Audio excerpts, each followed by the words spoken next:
Macam-macam lah. Macam kau bajau apa? Macam saya bajau Simunul. Simunul. Apa beza Simunul dengan bini mamat ni? Beza Logat tu je dia lah. logat. Logat saja. Logat. Oh. Macam belah-belah Dong Mamat ni, dia punya bahasa tu dia agak macam tak tahu cakap macam mana. Dia macam kita orang ni banyak kepada berlagu kalau bercakap. Dia ada lenggok dia lah. Dia ada lenggok dia. Dia macam orang Perlis.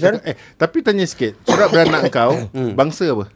Surat beranak saya. Agama Islam bangsa? Bangsa dia letak Bajau dan Suluk. Sama. Sama.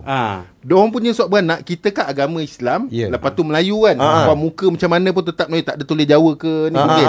Diorang punya surat beranak tak sama dengan kita. Bajau. Dia punya Sabah punya kan. Sabah. Habis tu bangsa Bajau, agama Islam. Jadi diorang bukan Melayu. Diorang Bajau. Betul tak? Kau bukan Melayu, kau orang Bajau kan? Bajau. Dan nama pun bangsa bajau. Pak Bor, dulu kau di kampung tu kehidupan dia macam mana? Maksudnya kalau kategorinya apa? Tengah, bawah, atas. Apa tu? Tak maksudnya sederhana, susah sangat, senang ke? B40 ke, M40 ke, Okey, T20 ke. tak tahulah.